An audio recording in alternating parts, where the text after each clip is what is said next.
কাটোয়ায় বিস্ফোরণের পরেই উঠে আসছে বালিরঘাটের তত্ত্ব। কার দখলে থাকবে বালিরঘাট?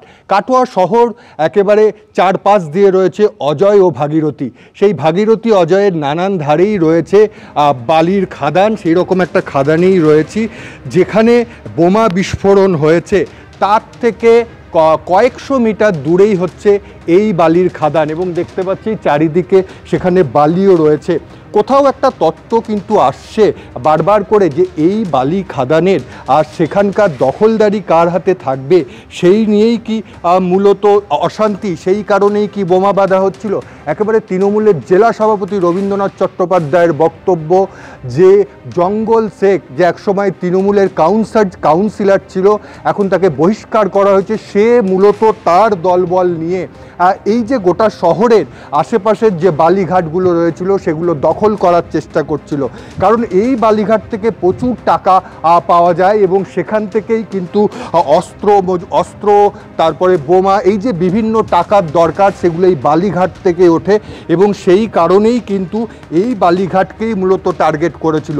এবং যে দুষ্কৃতী তুফান এই বিস্ফোরণের সময় যে আহত হয়েছে সেও কিন্তু জঙ্গলের লোক এবং মূলত তারা এই বালির দখলকে কেন্দ্র করেই সেখানে তৈরি হচ্ছিল, সেখানে বোমা বাজছিল এবং সেই বোমা নিয়ে হয়তো একেবারে জেলা সভাপতির ওপর আক্রমণ চালাতে পারত। অর্থাৎ যে ঘটনাই ঘটুক উঠে আসছে কিন্তু বালি খাদানের কথা এবং সেই বালি খাদান আমরা দেখতে পাচ্ছি।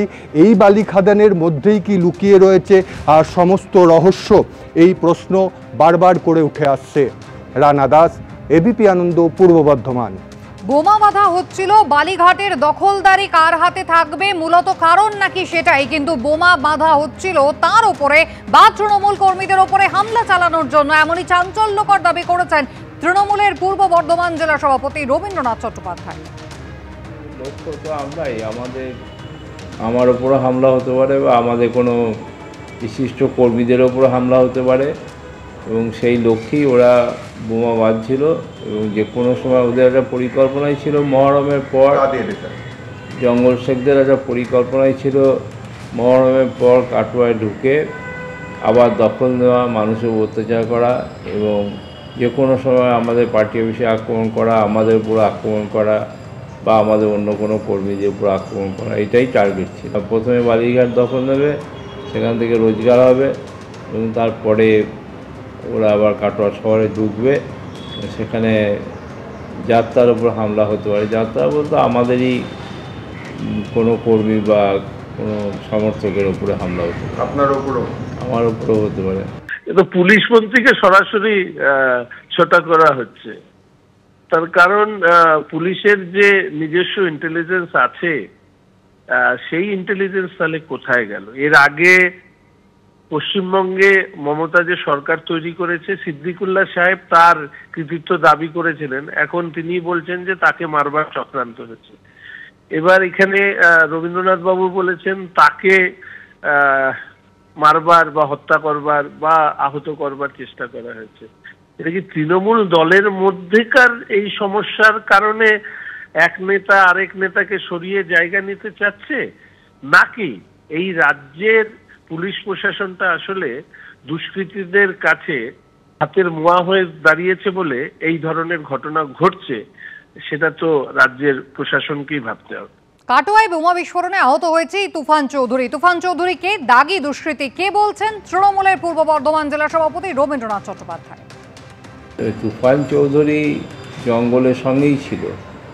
এর আগে আমরা একটা তথ্য থেকে জানতে পারলাম যে ওরা খাগড়াগড়ে ছিল, সেখানে তুফান চৌধুরী ওদের সঙ্গেই ছিল এবং সেটা বেশি দিনের কথা নয়, 10-15 দিনের মধ্যে ঘটনা ঘটেছে। সেই ঘটনাতে খাগড়াগড়ে যে বাড়িতে ওরা ছিল সেই বাড়িটাও পুলিশ রেড করেছিল, কিন্তু ধরতে পারেনি, ওরা পালিয়ে গিয়েছিল এবং তুফান চৌধুরী তারপরেই বর্ধমানে একটা কেসে অ্যারেস্ট হয়ে যায়। ওরা একটাই টিম, একসঙ্গেই থাকে এবং সেই সূত্র ধরেই এই ঘটনাগুলো ঘটেছে। ওদের তো পূর্ব ইতিহাস সেই কথাই বলছে যে ওরা সবসময় ভয় দেখিয়ে লোককে যা কিছু করার করেছে।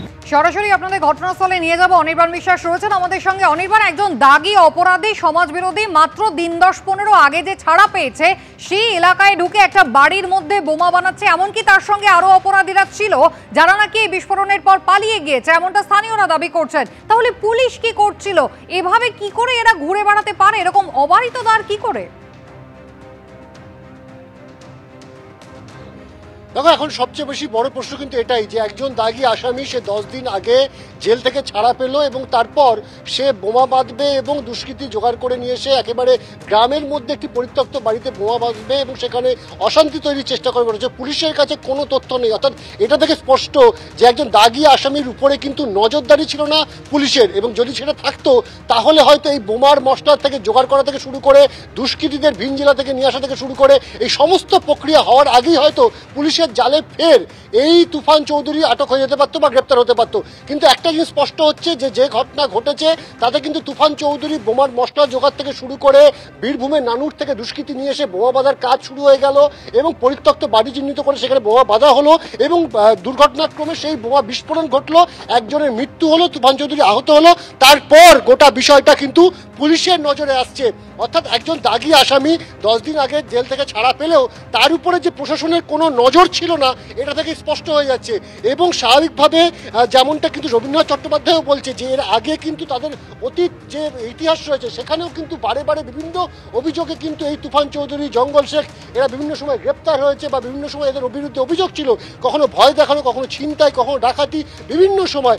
এমনকি এই রকম অভিযোগ রয়েছে যে কাটোয়া পুরসভার নির্বাচনের আগে রাইফেল হাতে এই জঙ্গল শেখকেও বন্ধু দেখা গেছিল।